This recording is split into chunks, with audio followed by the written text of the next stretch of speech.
Dementia Heroes, Amy Morehead here. Thank you for tuning in. So I've got some exciting stuff for you guys today. You've heard about my Dementia Hero Roadmap program, but you might not have heard all the details, all the juicy details of that. So we're going to go into that today. If you're not already in the program, you need to be. So this kicks off next month in October. And I'm going to tell you a little bit more details about the roadmap program. So if you don't know my story, I am a nurse practitioner, family practice, ER, urgent care. And I was also my caregiver for my mother with Alzheimer's throughout her journey. And she spent the majority of her time at home here. We did need long-term care in the end. And we go into more of my journey in the roadmap and all the nitty-gritty details and all the mistakes I made and what I learned. And so after her passing, having felt that there were no resources, crickets, when I was home with her, I didn't feel like I had the resources I needed. And being in medicine for 20 years still didn't prepare me for those moments. I didn't know what to do in the moment when we were having a situation at home. Some of you all feel the same way. Do you feel that way ever? Don't know what to do at this moment.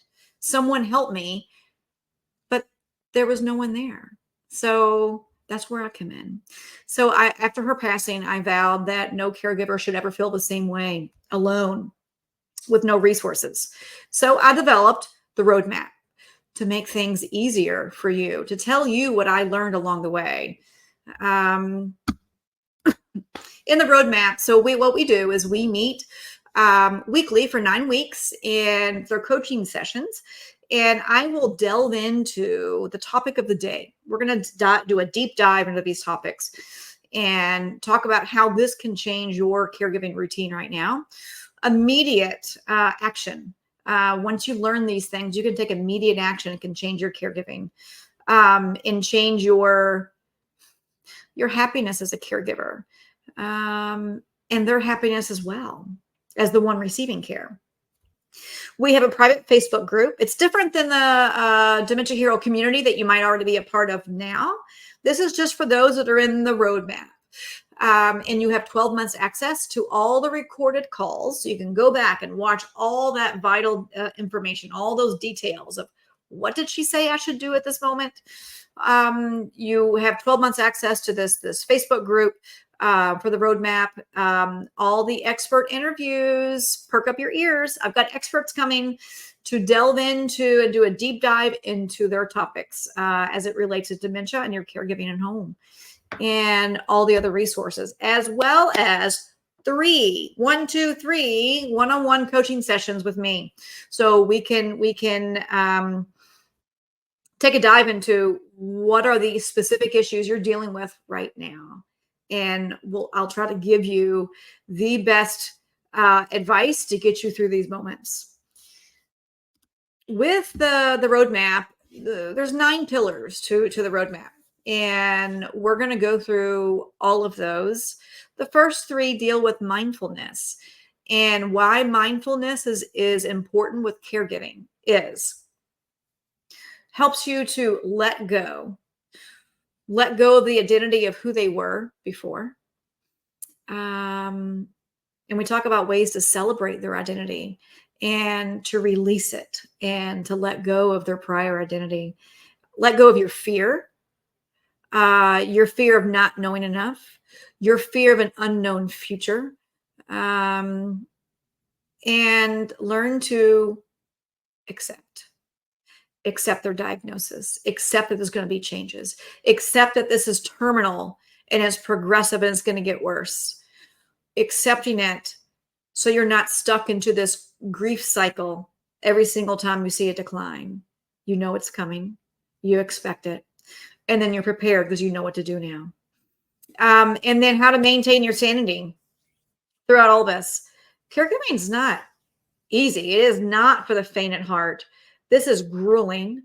It's the most difficult task you may even have in your life, um, to watch someone lose their life in front of you slowly, day by day.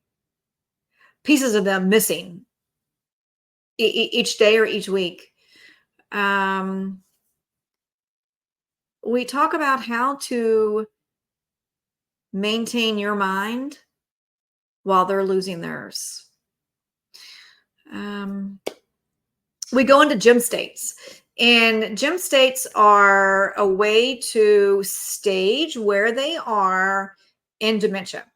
And if you've gone with your loved one to the clinic to see their PCP or their neurologist, they may have given you a number from 1 to 7. They're stage 3 or they're stage 5.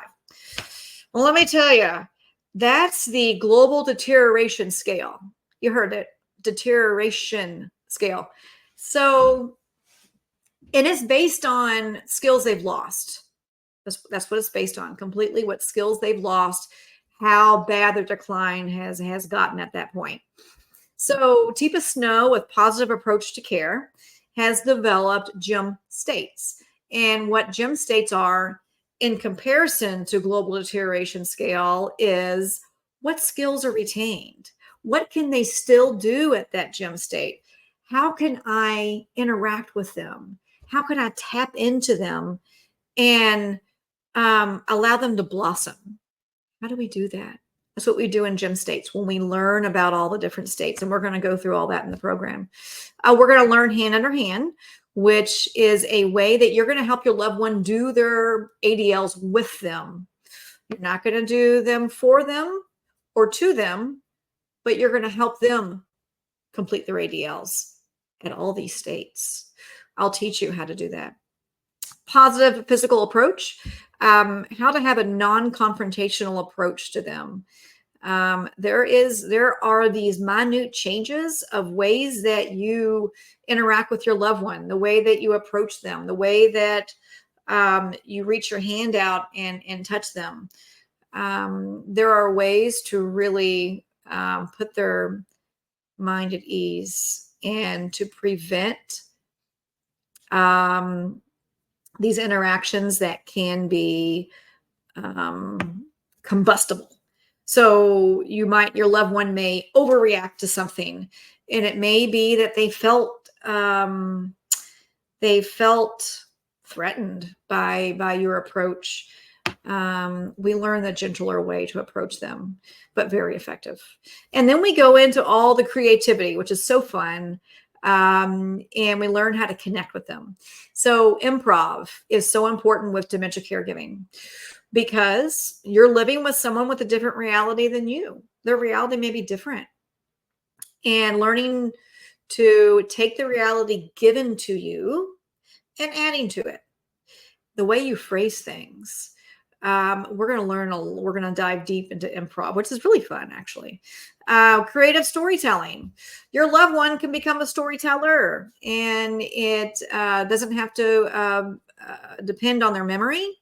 We're going to move from memory into imagination. So we're going to unlock some imagination for them. And we're going to help them become the storytellers, which it really is fun. I've enjoyed doing this, as well as dementia-friendly games. So games that are not childish games that will spark their imagination, and you can reach them at whatever state they are. You can find where they are behind those empty eyes that may no longer know who you are. I'm going to teach you how to connect with that person again. So it's an amazing program. I can't wait to share it with you. The ways that you may be feeling right now, maybe feeling emotionally enslaved, in turmoil, just always in turmoil, always feel like you're having conflict with your loved one, the one you're trying to take care of. It's just this confrontation between the two of you. Petrified, scared for what's coming next, not knowing what you're going to do. Reactive, a knee-jerk reaction to things. Insecure and uncertain. Your communication style may inadvertently be invasive and confrontational, and you may not realize it is. And that may be causing some reaction in your loved one, as well as inadvertently causing embarrassment. Not that you mean to cause embarrassment, but it may be. And feeling uninspired. What you're going to learn is how to transition from all those feelings into feeling liberated. Compassionate surrender. You surrender to this compassionately, though. We're not giving up the hope for a cure, but we're delving into care. We really need to delve into care. But to do that, we have to surrender. We can't fight against the disease anymore. We can't fight against it. We also become powerful and mighty in our ability to control our day, to control the day in front of us. We become proactive and responsive opposed to knee-jerk reactions. You become skilled and confident, and your communication style becomes more respectful and compassionate, and you learn to blossom imagination in them. You may not know there's still this spark in them that's behind those eyes. You just can't reach. I'm going to teach you how to reach them. And then creative and joyful. So you make a creative and joyful day for them, but not just for them, but for you. You're going to learn ways that you're going to be joyful as well. So to become a joyful caregiver and become joyful in your own life as well, even though this is a struggle. So are you ready to unlock your caregiving potential, to become the hero of their story and of yours? Are you ready? Book a call with me. Let's delve deep. Let's talk about how we can work together. And I'll see you on the inside.